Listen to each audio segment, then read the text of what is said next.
Alarms tear through the station before I even open my eyes. Red light floods my quarters. My boots hit the cold floor, and I am already moving before my mind catches up with my body. Something crashed into the lower dock. Not a ship, something alive. I run through the corridor with 3 other workers, all of us pulled from sleep by the same siren. The air smells burned. Smoke curls near the vents. My name is Daniel Foster, station technician, 3rd rotation, and right now none of that matters, because the ground is shaking under my feet. We reach the lower dock and stop cold. A cargo pod lies broken open on the metal floor, its side ripped like paper. Sparks hiss from a torn cable nearby, and inside the wreck, pressed against each other, are 3 small shapes covered in dust and blood.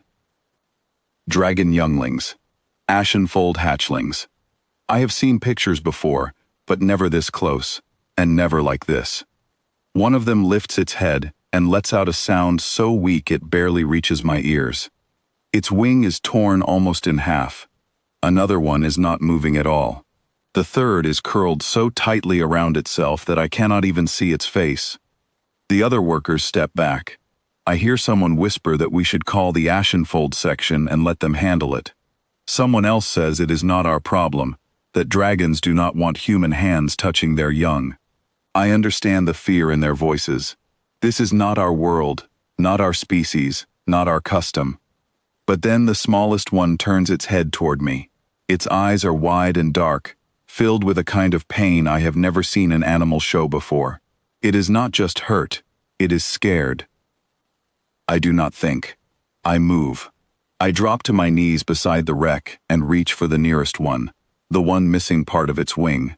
It flinches at first, then goes still, as if it has given up trying to fight. Its skin feels cold, colder than it should be.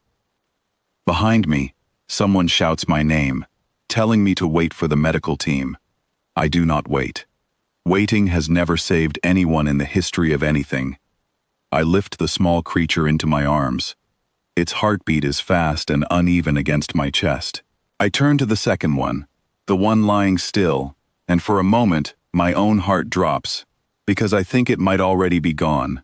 Then I see the faint rise of its chest. Barely there, but there. I need more hands. I look up and see a woman running toward us, wearing a medical badge on her jacket. Her name tag reads Grace Whitfield. She skids to a stop beside me, and does not hesitate the way the others did. "Are they alive?" she asks, her voice sharp and steady. "Barely," I say. "We need to move them now." She does not argue. She scoops up the second hatchling with practiced care, cradling its head the way someone would carry an infant. I reach for the third one, the one curled into itself, and gently pull it free from the wreckage. It shivers hard in my arms, its small claws digging weakly into my sleeve. We run. The corridor feels longer than it should. Every step echoes through the station like a countdown. Grace shouts ahead for the medical bay to prepare emergency care, and workers scatter out of our way when they see what we are carrying. Inside the medical bay, lights snap on, bright and clean. A young doctor named Oliver Bennett rushes toward us, eyes wide at the sight of 3 wounded dragon younglings instead of human patients. "Put them here," he says, pointing to 3 cots pushed together. "Move fast." Their body temperature drops quickly if exposed too long. We lay them down gently. Oliver moves with quick precision, checking each one, calling out numbers and instructions to the nurses gathering around him.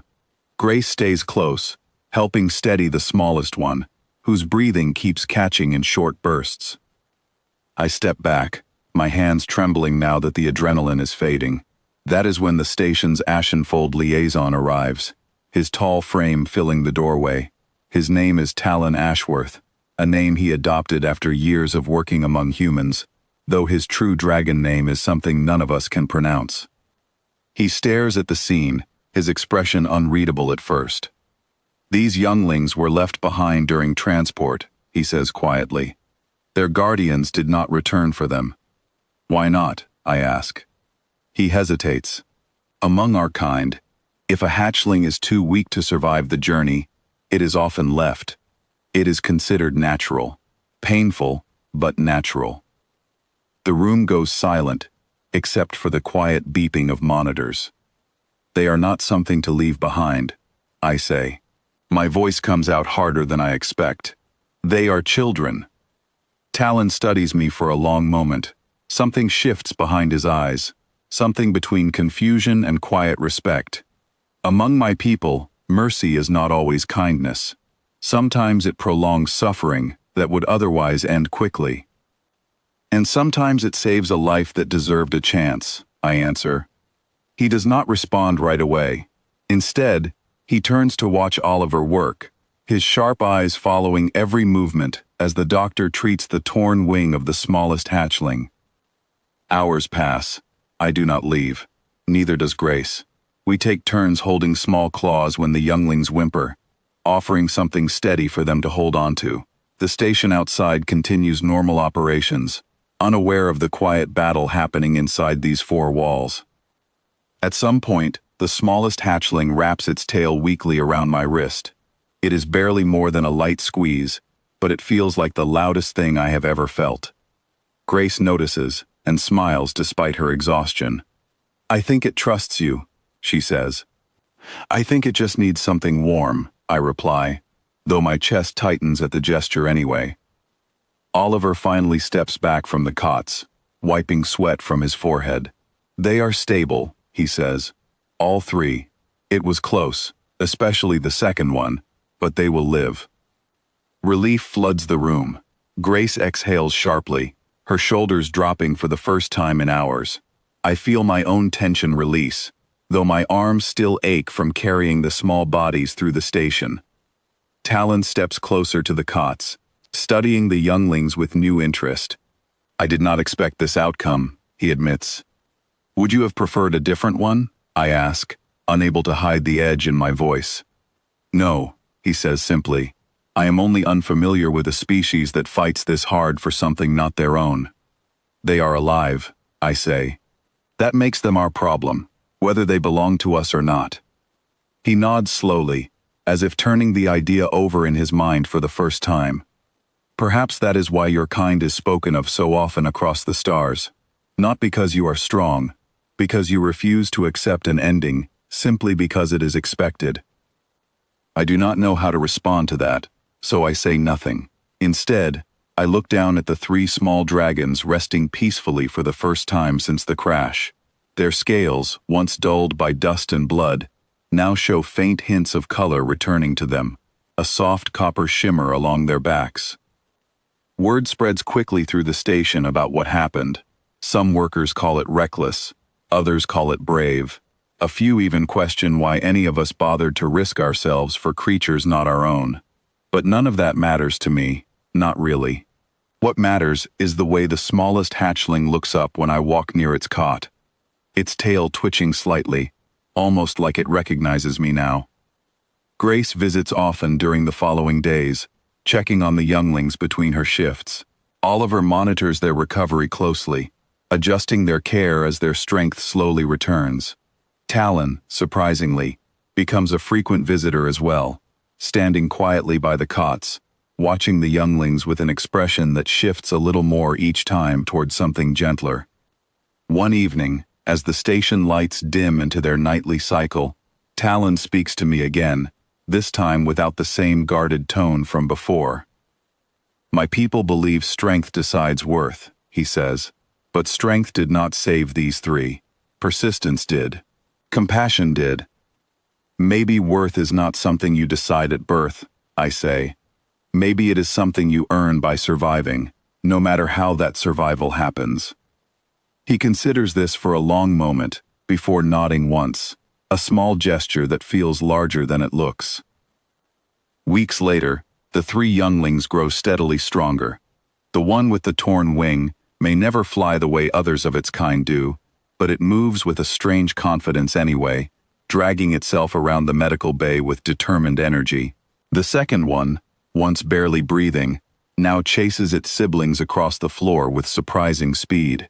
The third, the quiet one who once curled into itself, now presses close to anyone who enters the room, seeking warmth and comfort without hesitation. I visit them every day, sometimes staying long after my shift ends. Grace joins often, and even Oliver finds excuses to check on their progress more than medically necessary. Talon, once distant and formal, now speaks with something close to warmth whenever the younglings react to human voices. One afternoon, as I kneel beside their enclosure, the smallest hatchling climbs into my lap without hesitation, curling its small body against me, the way it did back in the wreckage, only this time, out of comfort instead of fear. "You didn't have to do any of this," Talon says, watching from the doorway. "No," I agree, "but someone had to."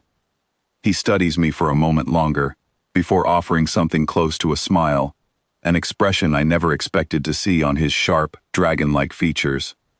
"Then perhaps your kind understands something mine forgot long ago," he says, "that a life worth saving does not need a reason beyond simply being alive." Outside, the station continues its quiet hum of daily life, unaware of the small miracle resting in my arms. Inside this room, 3 dragon younglings breathe steadily, their scars healing, their trust growing, proof that sometimes the smallest acts of courage create the largest changes.